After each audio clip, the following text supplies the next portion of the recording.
नगर में एक विश्व स्तरीय युद्ध संग्रहालय का निर्माण तेजी से हो रहा है, जिसमें सेना से जुड़े अत्याधुनिक हथियार और उपकरण प्रदर्शित किए जाएंगे। इस संग्रहालय में T-55 टैंक, तोपें, एयरक्राफ्ट और आधुनिक हथियारों समेत युद्ध से संबंधित कई ऐतिहासिक वस्तुएं रखी जाएंगी। यह संग्रहालय भारतीय थल सेना, जल सेना और वायुसेना की विरासत को दर्शाएगा। नगर आयुक्त दिव्यांशु पटेल के अथक प्रयासों से इस परियोजना को मूर्त रूप से दिया जा रहा है। रक्षा मंत्रालय ने संग्रहालय के लिए सभी आवश्यक उपकरण और युद्ध सामग्री प्रदान करने की स्वीकृति दे दी है।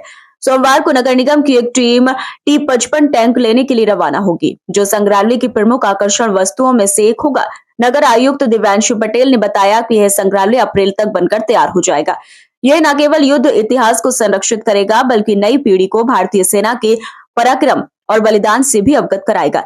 संग्रहालय में डिजिटल डिस्प्ले, इंटरएक्टिव सत्र और वर्चुअल रियलिटी तकनीकों का भी उपयोग किया जाएगा, जिससे लोग युद्ध के इतिहास को नजदीक से समझ सके। नगर में बन रहा यह युद्ध संग्रहालय हमारी सैन्य विरासत को सम्मान देने की दिशा में महत्वपूर्ण कदम है।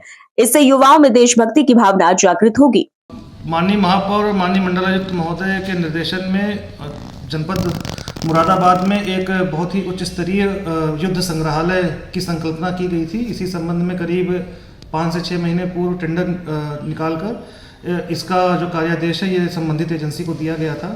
इस संबंध में ये अवगत कराना है कि कारगिल युद्ध की 25वीं वर्षगांठ पर माननीय प्रधानमंत्री जी द्वारा देश भर में बड़े आयोजनों का आह्वान किया गया था। इसी क्रम में जनपद मुरादाबाद द्वारा एक विश्व स्तरीय युद्ध संग्रहालय का निर्माण करने का निर्णय लिया गया और आपको अवगत कराना है कि इसका करीब 60% काम पूरा हो चुका है।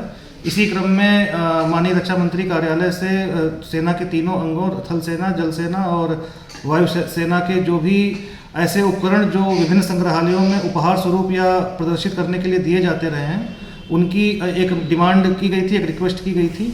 और उस क्रम में ये अवगत कराना है कि T-55 टैंक समेत तमाम हमें पुराने जो गन्स हैं, जो तोप हैं या कुछ हमारे एयरक्राफ्ट हैं, वो हमें मुहैया कराने की लिखित सहमति मिल गई है। हमारी टीम मंडे को पूरे T-55 टैंक को लाने के लिए जा भी रही है और अप्रैल के दूसरे सप्ताह में हमें पूरी उम्मीद है कि ये युद्ध संग्रहालय बनकर तैयार हो जाएगा और माननीय मंडलायुक्त महोदय और माननीय महापौर जी के निर्देशन में इसे अत्यंत भव्य समारोह के साथ जनता को सौंपा जाएगा।